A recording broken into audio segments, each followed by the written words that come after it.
नमस्कार, आप देख रहे हैं न्यूज़ 24। मैं हूं आप सभी के साथ Vipnesh Mathur. Breaking with agenda में आप सभी का स्वागत है। महाराष्ट्र में राज ठाकरे का अल्टीमेटम खत्म होने के बाद आज अजान के सामने हनुमान चालीसा का पाठ शुरू हो चुका है। कांदिवली, नवी मुंबई में अजान के साथ लाउडस्पीकर से हनुमान चालीसा पढ़ी गई, बजाई गई। पहले सुनिए कैसे महाराष्ट्र में तनाव बढ़ाया जा रहा है, इस सियासत के पीछे क्या है।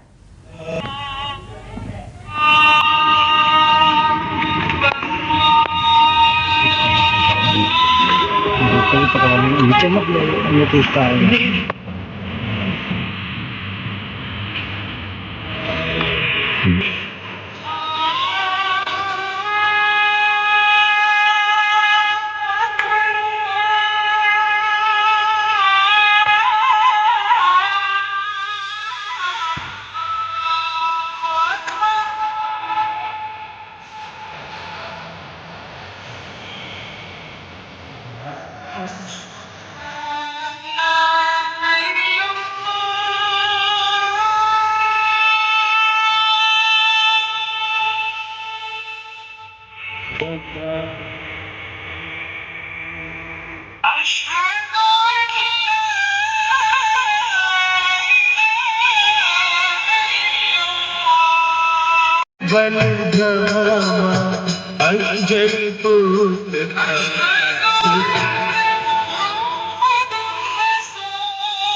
तो कांदिवली के बाद नवी मुंबई में भी सुना देते हैं कि किस तरीके से वहां पर एक तरफ अजान पढ़ी गई तो दूसरी तरफ हनुमान चालीसा का पाठ हुआ।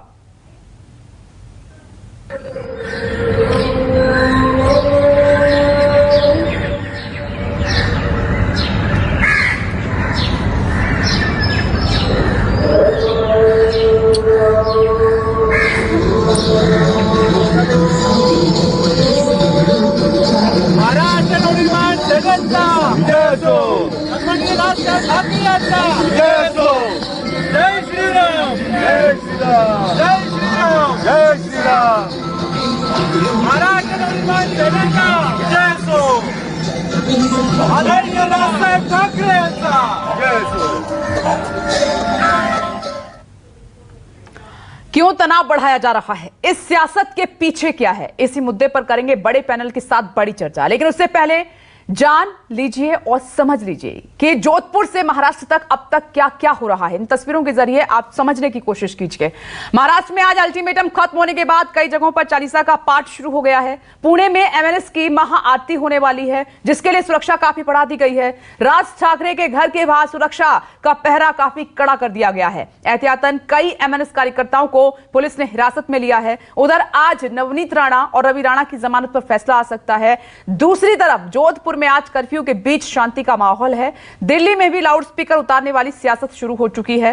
तो कुल मिलाकर धर्म की सियासत से अभी राहत मिलती नजर नहीं आ रही है। जमीन पर अलग अलग शहरों में क्या हालात बने हुए हैं जानेंगे हमारी सहयोगी प्रभाकर मिश्रा, केजे श्रीवत्सन और इंद्रजीत सिंह से।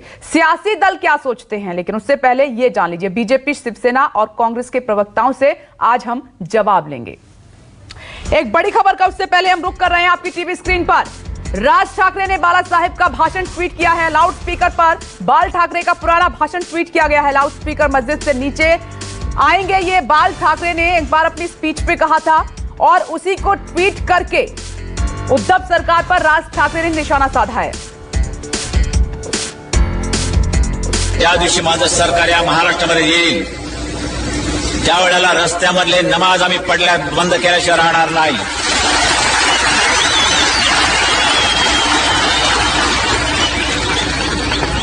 कारण धर्म असा असावा लागतो की तो राष्ट्र विकासाच्या आड येता कामा नये, लोकांना त्याचा उपद्रव होता कामा नये। आमच्या हिंदू धर्माचा कुठे जर कोणाला उपद्रव होत असेल त्यांनी मला येऊन सांगावं, आम्ही त्याचा बंदोबस्त करायला तयार आहोत। लाऊडस्पीकर मशिदीवरचे खाली येतील, बंद।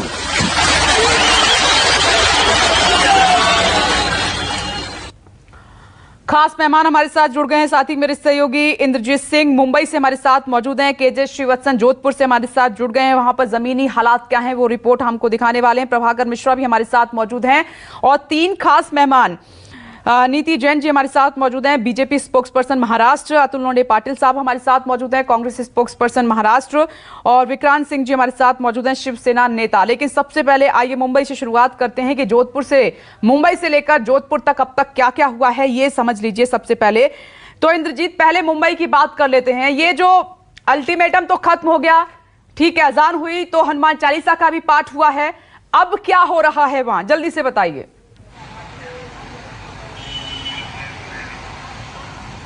जी बिल्कुल, महाराष्ट्र में कुछ जगहों से इस तरह की तस्वीरें आई कि अजान के समय में हनुमान चालीसा पढ़ा गया, लेकिन अभी अगर पूरे महाराष्ट्र की बात करें तो अभी भी जो लॉ एंड ऑर्डर की सिचुएशन है बिल्कुल ठीक है, कहीं भी कोई किसी अप्रिय घटना की खबर नहीं है। इस वक्त हम मातोश्री के बाहर ही हैं और यहाँ पर देखिए कि पुलिस ने भारी सुरक्षा व्यवस्था की है। इसके अलावा अगर पूरे महाराष्ट्र की बात करें तो पूरे महाराष्ट्र में इसी तरह की सुरक्षा व्यवस्था है, लेकिन कई जगहों पर देखा जा रहा है, आपने देखा कि कई जगहों पर लोकल ट्रेन में हनुमान चालीसा पढ़ने की खबर आई, मंदिरों पर आरती हो रही, लेकिन अजान के समय हनुमान चालीसा पढ़ने की तस्वीरें बहुत कम आई और इसके लिए पुलिस ने पहले ही बहुत सारा प्रिकॉशन लिया था।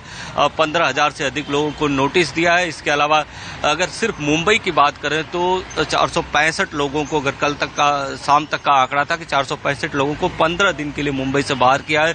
सैकड़ों लोगों को मुंबई और उसके आसपास हिरासत में लिया गया है। आज भी कुछ लोगों को हिरासत में लिया गया है। तो कहीं न कहीं जो पुलिस ने लॉ एंड ऑर्डर की सिचुएशन को लेकर तैयारियां की थी उसका असर जमीन पर दिख रहा है और कहीं पर भी कानून व्यवस्था बिगड़ने नहीं दिया अभी तक पुलिस ने। और हाँ कि इतना जरूर है कि कुछ जगहों पर अजान के समय हनुमान चालीसा पढ़ने की तस्वीर आई थी, लेकिन तनाव कहीं पर भी नहीं हुआ। अगर यहाँ की बात करें, राज ठाकरे के घर की बात करें तो यहाँ पर काफ़ी पुलिस बंदोबस्त है और सुबह ही पुलिस बंदोबस्त यहाँ पर और बढ़ाया गया है। इसके अलावा जो MNS के ऑफिसेस हैं वहाँ पर भी पुलिस बंदोबस्त बढ़ाया गया है ताकि किसी प्रकार की कोई अप्रिय घटना नहीं हो। जितने मस्जिद हैं मुंबई में वहाँ पर पुलिस बंदोबस्त है।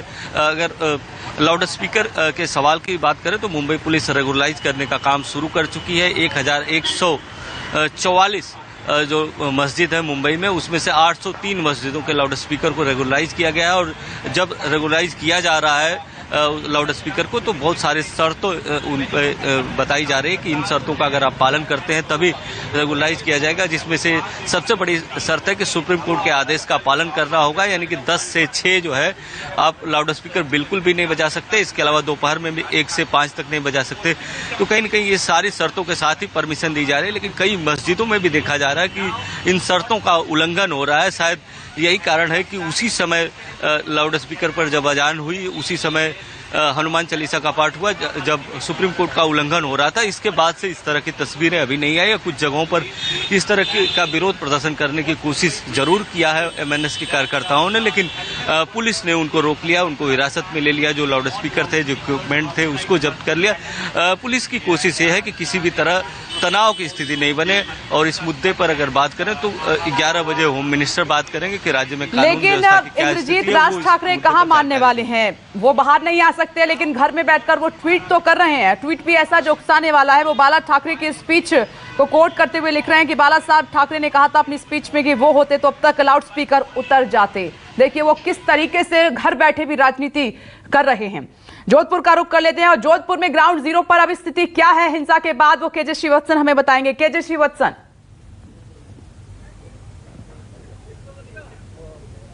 जी विपनेश, देखिए इस वक्त मैं उसी जालोरी चौक गेट पर मौजूद हूँ जहां से बवाल की 2 दिन पहले शुरुआत हुई थी और उसके बाद पुलिस को आंसू गैस कर चलाना पड़ा, लाठी भांजनी पड़ी, तमाम तरह की बातें सामने आई। ये वही चौराहा है जिस पर झंडा चढ़ाने उतारने को लेकर विवाद हुआ था। इस चौराहे से यहाँ पर एक पुलिस स्टेशन है। ये पुलिस चौकी की दूरी बमुश्किल 10 कदम है, बावजूद इसके इतनी बड़ी घटना होगी। अब ये घटना हो गई, उसके बाद पुलिस ने कर्फ्यू लगा दिया। आज रात को 12 बजे तक का कर्फ्यू है। ये कर्फ्यू वाली देखिए ये पूरा इलाका है। बच्चे हैं, परीक्षा दे के आ रहे हैं क्योंकि परीक्षा का वक्त है। मैं इनसे बातचीत करता हूँ। परीक्षा देने गए थे, कहाँ गए थे आप? परीक्षा देने जा रहे हैं। कौन सी क्लास की? 9th B। 9th B की परीक्षा। टेंशन है, ये पुलिस वाले खड़े हैं रोड पे, सड़क बंद है, दुकानें बंद है। बट सर ने फोन किया इसलिए जाना जरूरी है। परीक्षा देने। सर का फोन आया तो इसलिए जा रहे हैं। अच्छा, आप भी? आप इनको छोड़ने जा रही है, मेरी बहन है। अच्छा, एक बात बताइए, ये आपके जोधपुर में जो कुछ हुआ, जिस तरह का माहौल है, रात को नींद आई आपको चैन से? थोड़ा नहीं आई। क्या डर था? डर कोई नहीं, ऐसे भागना, बाटे बनना, पत्थर मारना, कोई एकदम घर में घुस जाए तो डर तो लगता है ना। इसलिए तो अब ठीक है सब कुछ? आप शांति, अल्लाह का शुक्र है। शुक्र है अल्लाह का। ठीक है, तो बच्चे लोग हैं, परीक्षा देने जा रहे हैं, पुलिस ने इन्हें छूट दी है कि एडमिट कार्ड दिखाइए, आप परीक्षा दीजिए। बच्चों के भविष्य का सवाल है। यहाँ पर कुछ लोग बाहर भी निकल रहे हैं जरूरी काम से। पुलिस हर जगह बैरिकेड्स लगा रखी है क्योंकि सबसे संवेदनशील इलाका है। और ये जो परकोटा वाला एरिया आप पूरा देख रहे हैं, पुराना शहर है जोधपुर के जालोरी गेट का, यहाँ पर सुरक्षा इंतजाम कड़े मुस्तैद है। अब पुलिस ने गली मोहल्लों में लगे सीसीटीवी कैमरे से फुटेज निकलवाने शुरू कर दिए हैं। उसके जरिए उन चेहरों की तलाश की जा रही है जिन चेहरों ने जोधपुर शहर की शांति व्यवस्था को भंग किया। ये किसी भी संप्रदाय समुदाय से हो सकते हैं, पुलिस को इससे कोई लेना देना नहीं है। लेकिन मैच इस बात को लेकर किया जा रहा है कि परसों रात और कल सुबह के जो सीसीटीवी फुटेज है, दो अलग अलग हिंसा की जो घटना हुई थी, उसमें कौन से सिमिलर चेहरे थे, उन्हें प्रायोरिटी के साथ गिरफ्तार किया जा रहा है। अब तक ऐसे 90 से भी ज्यादा लोगों को पुलिस ने गिरफ्तार कर लिया है, उनमें से ज्यादातर लोग हिरासत में भी है। 11 मामले इन दंगों से जुड़े पुलिस ने यहां पर दर्ज किए हैं। तो ये अब तक के कानून व्यवस्था की बात है, इन्वेस्टिगेशन हो रहा है। पुलिस फेल्योर है या नहीं, ये अलग जांच का विषय है। किसने अमन शांति सद्भाव को बिगाड़ा, यह भी जांच का विषय है। लेकिन कुछ लोग अभी भी अस्पताल में इन दंगों के कारण जो घायल हुए थे, वे इलाज करवा रहे हैं। वे मजबूर हैं क्योंकि उनकी कोई गलती नहीं थी, वे केवल इसी रास्ते से गुजर रहे थे। अचानक कुछ लोग आए, मारपीट पे उतारू हो गए, कई गाड़ियां जलाई और उसमें उनके पांव में फ्रैक्चर आ गया, किसी का सर फूट गया। तो ये ऐसे लोग हैं, मासूम लोग थे, मासूम ही कहूंगा क्योंकि इन्हें पता नहीं था कि इस तरह की घटना यहां पर हो रही है। जबरदस्ती वे उसके लपेट में आ गए थे और अब अगले कुछ दिनों तक उन्हें अस्पताल में रहना पड़ेगा। तो इन लोगों के बारे में भी अब सरकार को सोचना है। जिनकी गाड़ी टूटी, जिनके घरों को नुकसान पहुंचा, सरकार उन्हें क्या मुआवजा देती है, अब ये गवर्नमेंट पर सरकार को ये भी सोचना होगा कि किसी भी तरीके से जो हिंसक झड़प हुई है वो दोबारा कभी ना हो पाए, इसके लिए कुछ कदम उठाने होंगे। प्रभाकर मिश्रा, हम ना पक्ष करते हैं ना विपक्ष करते हैं, निष्पक्ष तौर पर विश्लेषण करते हैं। मैं आपके पास आ रही हूं, 10 से 15 दिन हो गए हैं हमें इन मुद्दों पर बात करते करते, लेकिन देखिए कोई असर नहीं है। नेता जो चाहते थे वही हो रहा है। चाहे दिल्ली का एग्जाम्पल ले लीजिए, राजस्थान का ले लीजिए, उत्तर प्रदेश का ले लीजिए, मध्य प्रदेश का लीजिए, और ताजा उदाहरण तो महाराष्ट्र का है ही आपके सामने।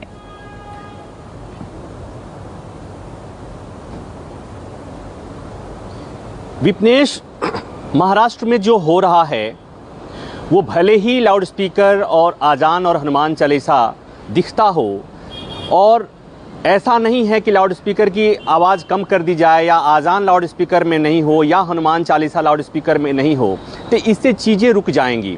चूँकि सियासत करनी है, सियासत के लिए नए नए बहाने तलाशते जाते हैं, तो बहाने आते रहेंगे। लेकिन सियासत में कई बार कुछ चीज़ें अच्छी हो जाती हैं। विपनेश, महाराष्ट्र के सियासत में कुछ चीज़ों की शुरुआत हुई है, वो अच्छी तस्वीरें अभी आ रही हैं। वो ये कि कुछ मुस्लिम संगठनों ने अपने मस्जिदों से लाउड स्पीकर उतार दिए या उसकी क्षमता को कम कर दिया। ये अच्छी तस्वीर भी है, लेकिन ये तस्वीर तब ज़्यादा अच्छी होती जब सरकार से, शासन से कोई आदेश जाता और उसके बाद इस तरह की तस्वीरें आती। जब कोई पॉलिटिकल पार्टी इस तरह की धमकी दे या पॉलिटिकल पार्टी के लोग जबरन आवाज़ कम कराने जाएं, जबरन अपनी धमकियों के जरिए लाउड स्पीकर हटाने की बात करे, तो इससे सवाल खड़ा होता है कि क्या इस देश में कोई कानून व्यवस्था नाम की भी चीज़ है क्या? क्योंकि चाहे कोर्ट का कोई आदेश हो या कोई भी अव्यवस्था का मसला है, तो उसे ठीक करने की जिम्मेवारी सरकारों की होती है, पुलिस प्रशासन की होती है। कोई ये नहीं कह सकता कि ये व्यवस्था अव्यवस्था है, इसलिए एक सिविल आदमी या कोई पॉलिटिकल पार्टी का आदमी आकर के कहे कि मैं इसे दुरुस्त करूंगा। इसी को बोलते हैं कानून को हाथ में लेना। और विपनेश, महाराष्ट्र की बात है या जो जोधपुर में हुआ, श्रीवत्सन जो रिपोर्ट कर रहे हैं, आप सोच कर देखिए कि कभी भी किसी धार्मिक मौके पर ये देश जो है, इसे सर्वधर्म समभाव वाला देश माना जाता है। दुनिया में इसी के लिए भारत की पहचान है। और वहाँ पर जब रामनवमी के मौके पर या ईद के मौके पर या कभी हनुमान जयंती के मौके पर अगर हमेशा शांति व्यवस्था बिगड़ जाए या इस बात की चिंता हो कि शांति व्यवस्था बिगड़ जाएगी तो अपने आप में बहुत सारे सवाल खड़ा होते हैं। और विपनेश, जैसा हम बात कर रहे थे, पहले भी बात करते रहे हैं कि ऐसे ही मौकों पर अदालतों की जरूरत होती है। ऐसे ही मौकों पर हम अदालतों की तरफ उम्मीद की टकटकी लगाकर देखते हैं, इसलिए कि हमारे देश में, चूंकि दुनिया के सबसे बड़ा लोकतंत्र हमारा देश है और यहाँ पर ये व्यवस्था है कि फंडामेंटल राइट संविधान में दिया हुआ है और उसी संविधान का जो रक्षक के तौर पर सुप्रीम कोर्ट को हम कहते हैं, हाई कोर्ट को कहते हैं कि संविधान के रक्षक के तौर पर अदालतों की भूमिका होती है। तो जब भी कहीं भी कोई काम संविधान के खिलाफ होता हो, कानून के खिलाफ होता हो या किसी फंडामेंटल राइट मौलिक अधिकार का उल्लंघन होता हो या जबरन उस अधिकार को वो करने में कोई बाधा डालता हो, तो अदालतों की उसी समय जरूरत होती है।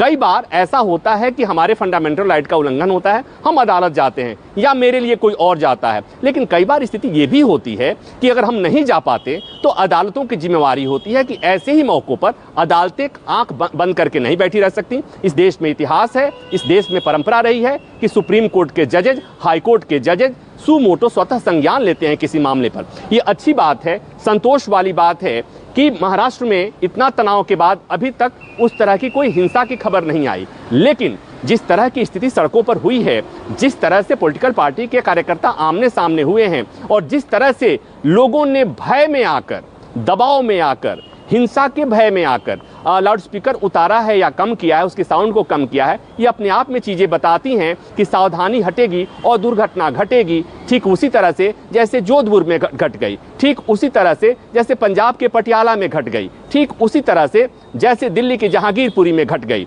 तो सवाल ये है कि कब तक हम भगवान का नाम लेकर या राम का नाम लेकर या हम भगवान भरोसे हमारा देश चलेगा क्या? भगवान भरोसे हमारा देश नहीं चलता, हमारा देश संविधान से चलता है। और यहाँ पर मुझे जो साफ तौर पर दिख रहा है, खासकर महाराष्ट्र की अगर मैं बात करूं लाउड स्पीकर के मसले को लेकर, कि जिस तरह से दोनों पक्ष आमने सामने आए हैं, वहां पर थोड़ी सी सावधानी हटती है, थोड़ी सी चूक होती है तो स्थिति कितनी खराब हो सकती है, इस बात को सोचे जाने की जरूरत है। और एक सवाल मैं विपनेश और खड़ा करना चाहता हूं, वो ये कि जब महाराष्ट्र में हनुमान चालीसा का विवाद शुरू हुआ, लाउड स्पीकर में हनुमान चालीसा का विवाद शुरू हुआ और नवनीत राणा और उनके पति ने इस विवाद को खड़ा किया था, तो आपको याद होगा, सबने देखा, अभी भी उनको जमानत नहीं हुई है, अभी भी वो जेल में हैं, क्योंकि उनके खिलाफ सामाजिक सौहार्द बिगाड़ने के लिए आईपीसी की धारा लगा दी गई। यही नहीं, उससे और आगे बढ़कर देशद्रोह की धारा लगा दी गई।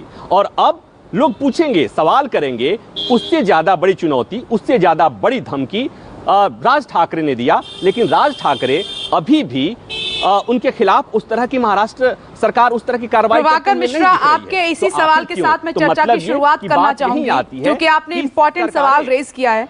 और विक्रम जी, अल्टीमेटम के मुताबिक राज ठाकरे ने जो कहा वो करके दिखाया। कांदीवली की बात करें, नवी मुंबई की बात करें, अन्य शहरों की बात करें, अजान हुई तो दूसरी तरफ जोर जोर से हनुमान चालीसा का पाठ लाउड स्पीकर पर किया गया। आपकी सरकार है राज्य में, क्या कर रहे हैं? कोई कानून व्यवस्था नाम की चीज है या नहीं? और जो प्रभाकर मिश्रा ने सवाल उठाया है कि एक पर आप एक्शन लेते हैं और दूसरे तक आप बयानबाजी तक सीमित हैं। देखिए विपनेश जी, प्रभाकर जी ने सही कहा कि ये सब सियासत के लिए सब कर रहे हैं। राज ठाकरे भी इसी मुंबई में थे, आज इन्होंने इससे पहले कभी भी इस तरीके की बात कभी नहीं की। ये अचानक इनमें एकदम हिंदूवादी बनने की जो ये होड़ लगी हुई है ना, तो ये कहीं न कहीं सियासत के लिए ही है। आपने देखा होगा पहले इनकी विचारधारा थी उत्तर भारतीयों को मारने की, ये उत्तर भारतीयों को मारते थे। अब ये अचानक हिंदूवादी बन गए। पहले योगी आदित्यनाथ जी की उनकी बुराई करते थे, अब ये उनकी तारीफ करते हैं। वो लाउड स्पीकर लगवाने के लिए जिद कर रहे हैं। तो ये जो है, ये सारा सियासत का खेल है और कुछ नहीं है। महाराष्ट्र में कानून का राज है, पुलिस सक्षम है, पुलिस अपना काम कर रही है, पुलिस ने पूरी अपने कानून व्यवस्था को पूरे बना के रखा है, कहीं पे कोई चीज नहीं होने, गड़बड़ नहीं होने दी जा रही। जो भी इसके लिए जो नियम है, जो सुप्रीम कोर्ट की जो गाइडलाइन है, उसके मुताबिक उसका पालन हो रहा है। सारे काम उसके हिसाब से होंगे। अगर किसी को परमिशन चाहिए लाउड स्पीकर की, तो उसके जो नॉर्म्स पूरे करेगा, जो उसके गाइडलाइन पूरे करेगा, उसको परमिशन दी जाएगी। इसके अलावा गैर कानूनी कुछ नहीं चलेगा। जो भी इस तरीके के गैर कानून वो चलाएगा, उस पर कार्रवाई होगी। नहीं, राज ठाकरे को आप कहाँ रोक पा रहे हैं? चलिए, बाहर आने से मनाही है, लेकिन अभी आपने उनका ट्वीट पढ़ा, मैं पढ़ के बता देती हूँ। वो कहते हैं कि बाल ठाकरे होते तो अब तक लाउड स्पीकर उतर जाते। बीजेपी ने यह कहा है कि उद्धव कभी बाला साहेब नहीं बन सकते। समझ रहे इस बात को आप? हाँ, देखिए ये इनको एक चीज है, ये सरकार बना नहीं पाए, वो तो अब इनके पास एक यही रास्ता है कि भाई इस तरीके से बस अनाम शनाम बोलो। और बाला साहब ठाकरे का ये हवाला दे रहे हैं। बाला साहब ठाकरे ने ये भी तो कहा था भाई अगर कोई हिंदू भी गलत काम करता है तो उनको भी मेरे पास लाओ, मसले का हल निकालेंगे। और देखिए बाला साहब ठाकरे का ये तरीका नहीं था जैसे वो कर रहे हैं, तो ऐसा करके ये उनको बीच में ना लाए। ये उनके देखो बाला साहब रहते उनको पता था कि किस टाइप के, तभी तो उन्होंने निकाला था।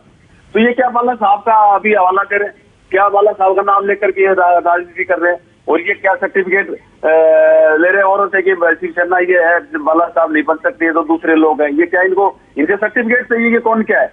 ये अपना काम ठीक करे। देखिए महाराष्ट्र में अगर कोई गैर कानूनी किसी की कंस्ट्रक्शन पे बुलडोजर चलता है तो ये शोर मचाते हैं, और ये लोग चलाते हैं तो ये जय जयकार करते हैं। तो ये सारा का सारा एक जो है एक प्रोपगंडा फैला, इनको कोई भी मौका मिलता है किस तरीके से प्रोपगंडा फैलाए। कानून पुलिस आपकी, सरकार आपकी, तो फिर आप सफल क्यों होने दे रहे हैं? अब एक मामले में आपने ऐसा एक्शन ले लिया कि देशद्रोह का मामला दर्ज करा दिया, दूसरे मामले में राज ठाकरे मैदान से लेकर घर बैठकर लगातार उकसा रहे हैं, ऐसे बयान दे रहे हैं, आप उसमें कुछ नहीं कर रहे बल्कि बयानबाजी तक सीमित हैं। हाँ, पाठ हो गया स्पीकर, लाउड स्पीकर पर, उसके बाद आपकी पुलिस जागी है, कुछ हिरासत में लिए गए, यहां तक आप हैं। जो मुख्य नेता इसके पीछे है उसके वहां तक आप नहीं पहुंच पा रहे हैं। तो इसमें कथनी और करनी में अंतर तो आपके भी नजर आ रहा है। नीति जैन साहब आप उंगली उठा रही थी, क्या कहना है? देखिए डे वन से, एक मिनट रुकिएगा, मैं दोबारा आऊंगी तब अपनी बात रखिएगा। कांग्रेस कह रही है राज ठाकरे बीजेपी की डी टीम है, शिवसेना भी कह रही है कि बीजेपी के इशारे पर यह सब कुछ हो रहा है और सरकार नहीं बना पाए, इसलिए हमारी सरकार कमजोर करने की ये पूरी साजिश रची जा रही है। कांग्रेस तो ABCD करके जितनी मर्जी टीमें बना सकती है, इवेंचुअली हम लोग जब लोगों के बीच में जाते हैं तो हमें अपने काम के बल पे वोट मिलता है, और इसको मैं आगे नहीं दे सकती। कांग्रेस की अपनी टीमें कहाँ है वो उनको पहले ढूंढ ले, उसके बाद बीजेपी को जाकर लेक्चर दे तो ज्यादा ठीक है। दूसरी चीज ये कि मैं MNS की प्रवक्ता नहीं हूँ, लेकिन जो बड़ा मुद्दा ये है कि अभी जो शिवसेना के प्रवक्ता थे उन्होंने बोला कि बाल ठाकरे जी ने कहा था कि हिंदुओं के ऊपर भी अगर वो गलत है तो एक्शन होना चाहिए। शिवसेना की दिक्कत आज ये है कि ये कौवा चला हंस की चाल और अपनी चाल भी भूल गया, क्योंकि बाल ठाकरे जी के साथ जो इनका एक हिंदुत्व का एक परसेप्शन बना था जनता के बीच में, वो आज ये लोग खो चुके हैं। अभी एक किसी चैनल पे मैं बात कर रही थी तो एनसीपी के प्रवक्ता बोलते शिवसेना सरकार नहीं चला रही है, वो तो हमारी एलाय है, वो कैसे अकेले ये सब मुद्दों को हैंडल कर सकती है। ये सबसे बड़ी दिक्कत है कि किसी ने बोला कि हम हनुमान चालीसा का पाठ करेंगे, उनके ऊपर तो आपने सेडिशन का केस लगाकर उनको जेल के अंदर डाल दिया, और जो बाकी के अवगुण और किसी के आपको दिखाई नहीं देते, जो सड़कें रोकी जाती हैं या जो लाउड स्पीकर, हम सिर्फ इतना बोल रहे हैं कि जो सुप्रीम कोर्ट के मैंडेट थे उनका पालन किया जाए, चाहे मंदिर का हो चाहे मस्जिद का हो, हमने यूपी में भी किया है। तो उस मुद्दे का कहां पर शिवसेना जवाब दे पा रही है, और वो इसीलिए नहीं दे पा रही, वो बीच में कहीं खो गए हैं, वो अपनी चाल भी भूल चुके हैं और उनको पता नहीं है आगे करना क्या है।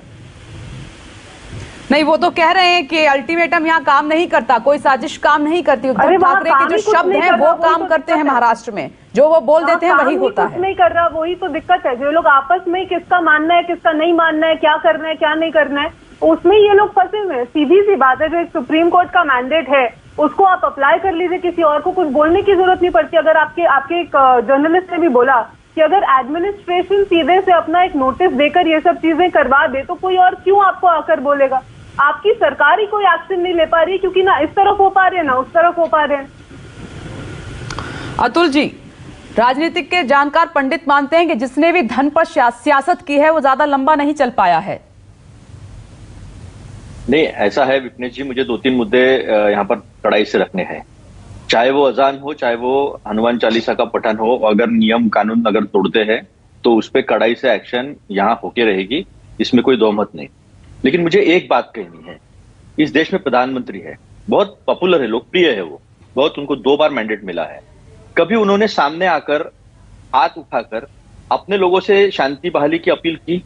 कभी कहा कि इस देश में संविधान है, हम धर्मनिरपेक्ष है, सबको अपना अपना धर्म पालने की, अपना अपना धर्म अपने अपने तरीके से फॉलो करने की इजाजत है, हम आपके सबके साथ प्रधानमंत्री कर देश के प्रमुख मुखिया करके आपके पीछे खड़े हैं, कभी ऐसा कहा? अभी ऐसा हो गया, देखो मैं बीच में बोल नहीं रहा था, अरे सर, आप मैं बोल नहीं रहा था बीच में, मैं बीच में बोल नहीं रहा था, मैं बीच में बोल नहीं रहा था। आप मुझे नीति जी 1 मिनट, मैं आऊंगी। अतुल जी को कंप्लीट करने दीजिए उनकी बात, फिर मैं आपके पास आती हूँ। अभी क्या हो रहा है कि महाराष्ट्र में सत्ता हासिल नहीं हो रही है, तो कैसे भी करके कानून व्यवस्था को खराब करके 356 लाकर राष्ट्रपति शासन कैसे लगाया जा सके, इसकी कोशिश है। और ये बोल के दिखाया, हाउस में बोल के दिखाया, हाउस के बाहर बोल के दिखाया। मेरा सवाल अभी ये है सभी लोगों से, भाजपा से भी है, सबसे ले, कि क्या मध्ययुगीन काल की तरफ हम अपने देश को पीछे लेकर जा रहे हैं? वहां हम जाके भगवा लगा देंगे, वहां जाके वो हरा लगा देंगे? क्या छत्रपति शिवाजी महाराज का आप नाम लेते हो, शर्म नहीं आती है? छत्रपति शिवाजी महाराज ने ये किया था, रैयत का राज प्रस्थापित किया था, स्वराज प्रस्थापित किया था, जिसमें सबको अभय था राज का। इसलिए छत्रपति शिवाजी महाराज की आज पूजा जो है दुनिया भर में होती है। 400 साल के बाद भी उनको याद किया जाता है, और आने वाले जब तक की सभ्यता रहेगी तब तक याद किया जाएगा। क्या ये सब करते हुए देश के प्रधानमंत्री मुख्य दर्शक बन के बैठे हैं? इसके ऊपर कोई सवाल नहीं, उसके ऊपर कोई उंगली नहीं खड़ा करेगा?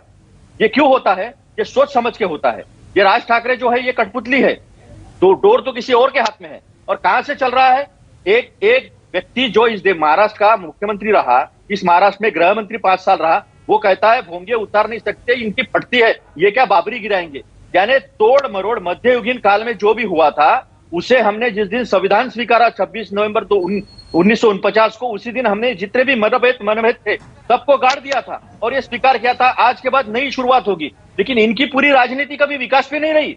अभी 2 करोड़ रोजगार की बात नहीं करेंगे, जो महंगाई बेतहाशा बढ़ी उसकी बात नहीं करेंगे, उसकी बात नहीं करेंगे, किसी चीज की बात नहीं करेंगे। खाने के तेल से लेकर हर वक्त हर चीज की महंगाई हो गई है, आम आदमी का जीना दुश्वार हो गया है, लेकिन उसकी बात नहीं करेंगे, क्योंकि इनके सामने धर्म का हथियार लगाकर एक समाज को दूसरे समाज के सामने खड़ा करके राजनीति। लेकिन अतुल जी, मैं तो एक बात ये कहती हूँ, ठीक है आपने अच्छे मुद्दे उठाए हैं, हम भी चाहते हैं कि इन्हीं समस्याओं पर बात हो, लेकिन अगर सरकार नहीं कर रही है तो विपक्ष क्यों सोया हुआ है?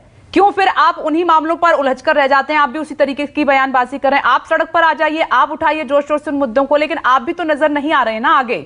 1 मिनट रुकिएगा। नीति जी काफी देर से उंगली उठा रही है आपकी बात पर। नीति जी जल्दी से अपनी बात रखिए, फिर मैं विक्रम सिंह जी के पास जाती हूँ। बोलना चाह रही हूँ कि कांग्रेस को प्रधानमंत्री के अलावा कुछ दिखता नहीं, और फिर ये नहीं देखना चाहते। कल सर आपने प्रधानमंत्री जी की स्पीच सुनी थी, वो तो 3 देशों में जाकर हमारे देश में क्या किया उसका बखान कर रहे हैं, उसके बारे में बता रहे हैं। आपको सुनाई देता होता तो उस विषय में बात करते। उन्होंने बोला सोलर एनर्जी, उन्होंने बोला कि हम लोगों ने वैक्सीनेशन से भारत में नहीं बाहर भी दिया, वो चीजें आपको सुनाई नहीं देती। सर उसमें हमारी क्या गलती है?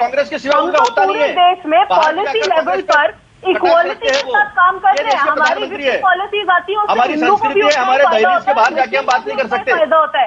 हमें हिंदू मुस्लिम करके कोई फायदा नहीं है सर, जिसको फायदा मिल रहा है वो कर रहे हैं। हम लोग तो आज भी यही बोल रहे हैं, यूपी में योगी जी ने लाउड स्पीकर का इलाज निकाला, मंदिर में भी मस्जिद में भी, वहाँ कोई दंगा हुआ क्या? वहाँ दिखा किसी को दंगा? कहाँ की बात कर रहे हो आप? प्रधानमंत्री जी को देख तो लो, आपका लॉ एंड ऑर्डर भी हम ही आके संभाले। नहीं संभल रहा तो छोड़ दो, सीधी सी बात है ना सर, नहीं संभल रहा तो छोड़ दो। आप लोग आपस में लड़ते रहोगे, पहले एनसीपी कांग्रेस शिवसेना, आप लोग अपना तो ढूंढ लो कि खड़े कहाँ पर हो। शिवसेना एक तरफ भागने की कोशिश करती है, आप पकड़ के वापस ले आते हो। आपको तो कहीं जाना नहीं है, आप लोग तो नेपाल जाकर बैठे हुए हो। आपको ये तो देखो, क्या ये तू मैं वाली बात नहीं है, मैं तो सबूत के साथ बात कर रहा हूं। मैं तो देश की बात कर रही हूँ। आपने प्रधानमंत्री जी की बात करी, मैं आपको सिर्फ इतना बता रही हूँ कि प्रधानमंत्री जी ने कल जितनी बातें करी, आप मुझे वो मंदिर गिराने के लिए भाजपा की जो नगर पालिका है वो निर्णय लेती है, वो मंदिर। ओके नीति जी, अतुल जी मैं आती हूँ आपके पास। विक्रम सिंह जी, प्रधानमंत्री का ये जिस राज्य में जिस पार्टी की सरकार होती है, महागाड़ी सरकार है महाराष्ट्र में, उसकी जिम्मेदारी होती है कि राज्य की कानून व्यवस्था कंट्रोल में रहे और कोई भी ऐसी आवाज न उठे जो सौहार्द को, माहौल को खराब कर सके। तो क्या आपकी सरकार इतनी कमजोर हो गई है कि जो गतिविधियां ऐसी हो रही हैं, जो आवाजें उठ रही हैं, उनको काबू में नहीं कर पा रही है, उन पर एक्शन नहीं ले पा रही है? और आप देखिए, आप बोलने का मौका दे रहे हैं, इधर असुद्दीन ओवैसी लगातार कह रहे हैं कि भाइयों की लड़ाई है, इसमें महाराष्ट्र को क्यों घसीटा जा रहा है। अब आज उन्होंने बोल दिया कि राज ठाकरे को जेल में डाल दीजिए, दिमाग ठंडा हो जाएगा। तो ये क्या करवा रहे हैं आप? दिनेश जी, महाराष्ट्र में बिल्कुल कानून व्यवस्था दुरुस्त है। और देखिए आप तो खुद देख रहे हैं, अगर हम कार्रवाई करते हैं 3 लोगों के कैसे पेट में दर्द होता है। अब ये देखो, एक ये माहौल बना दिया कि हनुमान चालीसा के ऊपर राजद्रोह का केस लगा रहे हैं, हनुमान चालीसा का विरोध कर रहे हैं। कौन विरोध कर रहा है? आप करो ना, कितना कर रहा है? आज जितने लोगों ने किया है, कोई रोक रहा है क्या? आप अपने घर में करो, कोई रोक रहा है क्या? लेकिन नवनीत राणा जो कि चीफ मिनिस्टर को धमकी दे करके और ये कहे कि मैं उनके घर के बाहर करूंगी, क्योंकि उनको पता था कि मैं ऐसी धमकी दूंगी तो लोग भड़केंगे, और ये लोग यही चाहते हैं कि महाराष्ट्र में माहौल खराब करें। और फिर इनका नेता देखो, अरे चुप रहो, बीच में मत बोलो। इनका नेता देखो, इनके नेता की भाषा देखो। फडणवीस ने क्या था कि यहाँ पे नहीं पड़ेगी तो क्या पाकिस्तान में पड़ेगी? उनको सिर्फ पाकिस्तान और मुख्यमंत्री का घर ही नजर आता है, और महाराष्ट्र में जगह नहीं है, मंदिर नहीं है। नहीं तो मुख्यमंत्री के घर में आगे क्यों नहीं कर सकती? क्योंकि इनकी भाषा जो है चालीसा, अगर बाल ठाकरे साहब जी के वंशजों को हनुमान चालीसा से डर लगने लगे तो उसके आगे अरे आप आइए ना, अरे डर किससे लगा? किससे डर लगा? आपको आपको मैं आपके घर में आऊंगा,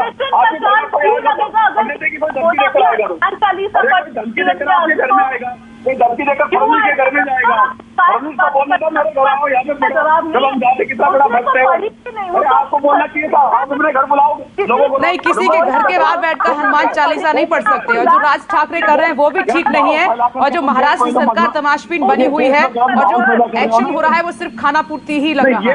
अगर सच में आप चाहते हैं कि राज्य में शांति व्यवस्था बनी रहे तो क्या ऐसा एक्शन लीजिए सबको जवाब मिले। ऐसा मत कीजिए कि एक पर इतना सख्त आपने एक्शन ले लिया और दूसरे को ऐसे ही छोड़ दिया है। अगर आपकी पुलिस अलर्ट होती तो ये जो आज अजान के सामने लाउड स्पीकर पर हनुमान चालीसा पढ़ी गई है ऐसा नहीं होता। विक्रम सिंह जी रुकिए, आ रही हूं। अतुल जी, 1 मिनट में अपने सहयोगी प्रभाकर मिश्रा के पास जाना चाह रही हूं दोबारा। प्रभाकर, ये सब आप देखिए कि हिंदुत्व के लिए ही हो रहा है। आप तस्वीर देखिए कि किसका हिंदुत्व कमजोर है, किसका मजबूत है। इसी एजेंडे पर राजनीति हो रही है पूरी तरीके से, और इसमें शिवसेना भी पीछे नहीं है, बयानों से साफ तौर पर नजर आ रहा है। ये देखिए, हिंदुत्व के नए खिलाड़ी पर ध्यान नहीं देते उद्धव ठाकरे का ये बयान है, और संजय राउत भी पीछे नहीं है। अल्टीमेटम से नहीं, उद्धव ठाकरे शब्दों से काम चलता है महाराष्ट्र में। ये क्या बयान क्या साबित करते हैं इस तरीके के? विपनेश, ये साबित करता है कि हमारी सियासत पॉलिटिकल पार्टियों को कानून पर भरोसा नहीं रह गया, अदालतों पर भरोसा नहीं रह गया। मैं इसलिए कह रहा हूं कि कल शाम की ये घटना है, मध्य प्रदेश में गौ रक्षा के नाम पर 2 लोगों को कथित तौर पर हिंदू संगठन बजरंग दल के लोगों ने उसकी पीट की हत्या कर दी। जांच का विषय है किसने हत्या की, लेकिन आरोप उन पर है। सवाल ये है कि कोई दल, कोई वाहिनी, कोई सेना सड़क पर जब कानून पालन करने के लिए उतरती है तो लोगों में भय होता है, लोगों में चिंता होती है। और हमारे जैसे आप लोगों के लिए चिंता, जैसे लोगों के लिए चिंता ये होती है कि क्या हमारा देश संविधान से चलता है, आईपीसी सीआरपी से चलता है, इसको यहाँ पर कानून का पालन कराने के लिए पुलिस की कोई अहमियत है, सेना की कोई अहमियत है, आर्मी की कोई अहमियत है, या ये कोई प्राइवेट टाइप का सेना जिसने अपना नाम रख लिया कि मैं फला सेना, कोई मैं फला वाहिनी, मैं फला कोई बल या फला दल। और इस तरह से सब लोग अगर ये इसी तरह दावा करने लगे कि कोई गौ रक्षा के नाम पर किसी की हत्या करेगा, या कोई लाउड स्पीकर उतारने के नाम पर कहीं दंगा करा देगा, या कहीं झंडा उतारने और झंडा तिरंगा लगाने के नाम पर कहीं राजस्थान जैसे जगह पर कहीं दंगा कराएगा, ये तस्वीरें बहुत डरावनी हैं विपनेश। और मुझे लगता है कि हम लगातार इस मसले पर चर्चा कर रहे हैं। सियासी पार्टी, कम से कम जो लोग हमारे पैनल में बैठ रहे हैं, जिन पॉलिटिकल पार्टी के प्रतिनिधि हमारे पैनल में बैठ रहे हैं, वो कम से कम इन मुद्दों पर गंभीरता से सोचें, इसलिए कि इस तरह से समाज को बांटने से सियासत जब आगे बढ़ती है। प्रभाकर मिश्रा, आप सही कह रहे हैं, गंभीरता से इसलिए नहीं सोच सकते कि फिर सियासत नहीं हो पाएगी, सियासत कैसे चमकेगी। एक अच्छा मुद्दा मिल गया है जिसमें समाज का भी ध्यान बटाया जाता है, तो ऐसे को तो वो पूरी तरीके से भुनाने की कोशिश करेंगे ना। आप सभी का बहुत बहुत शुक्रिया ब्रेकिंग विद एजेंडा की इस डिबेट में शामिल होने के लिए। वक्त इतना ही है, लेकिन ये धर्म पर सियासत देश में कब तक चलती रहेगी, और जो जिम्मेदार लोग हैं वो कब जागेंगे, कब इसको रुकवाएंगे। एक छोटा सा ब्रेक, फौरन लौटेंगे। नमस्कार, मैं हूं मानक गुप्ता।